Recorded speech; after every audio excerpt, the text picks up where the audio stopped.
SB নিউজে স্বাগত। চলে যাব আজকের দিনের একটি গুরুত্বপূর্ণ সংবাদে। বসিরহাটে শিশু ও নারী পাচার চক্র রুখতে বিশেষ প্রশিক্ষণ শিবির। বসিরহাট সীমান্ত এলাকায় শিশু ও নারী পাচার ঠেকাতে জেলা প্রশাসনের উদ্যোগে বসিরহাট টাউন হলে আয়োজন করা হয় একটি বিশেষ প্রশিক্ষণ শিবির।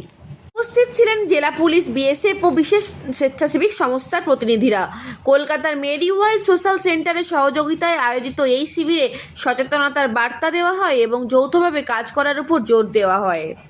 লকডাউনের সময় পাচার চক্র আরও সক্রিয় হয়ে ওঠে। সুন্দরবন লাগোয়া গ্রামগুলি থেকে বহু নারী ও শিশু প্রলোভনে পড়ে পাচার হয়ে যায়।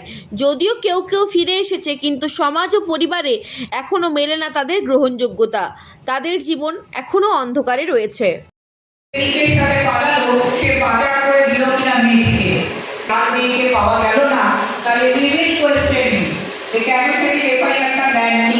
এফআইআরটা না নিলে আর এফআইআরটা নিলে আপনারা জানেন কাজে তদন্তে বা কাজে যে আপনারা যখন সমাজে কাজ করেন সাধারণ মানুষের কাজটা ম্যাডাম একদম জেনারেল লাইন করেছে, কি হবে তাতে?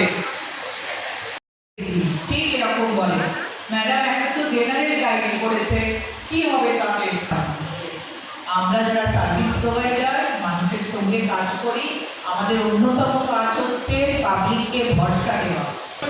যে সকলে হয়তো জানেন, সকলের অবগতির জন্যই বলবো, প্রত্যেকটি পুলিশ স্টেশনে যারা হলো যেখানে সেখানে সেই মেয়েটি থাকবে না বা কোনো রকম চাইলে ভায়োলেশনের রোলে যেখানে পুলিশের বিভিন্ন রকম কাজ হচ্ছে সেখানে রাজা থাকতে হবে এবং সেটার অবস্থা যদি খারাপ কর্নার বাচ্চা যে কোনো ট্রমা থেকে যদি আসে, যদি পালিয়ে গিয়েও আপনাদের স্টেশনের কিছুক্ষণের জন্য যদি রাখা হয় সিরাম প্রডিউস করার আগে, তাহলেও তার ফিলটা হতে হবে। সেই যে ট্রমার মধ্যে দিয়ে যে ব্যবস্থাটার মধ্যে দিয়ে হচ্ছে, আমাদের তো কোনো উপায় নেই। আপনারা জামা না করলেও মানে ইউনিফর্ম না করলেও আপনারা পুলিশ, হ্যাঁ, তো ধরে নিয়ে গেলে ট্রমা হবেই। হ্যাঁ, সেই ট্রমা আমরা এখনো সরাতে পারিনি। পুলিশদের যতই ফ্রেন্ডলি হোক, তবু পুলিশ বলেই এখনো বাবা মায়েরা ছোটদেরকে ভয় দেখায়। ভাবি আর কি সব থেকে খারাপ ব্যবহার বাচ্চার সাথে, যে যারা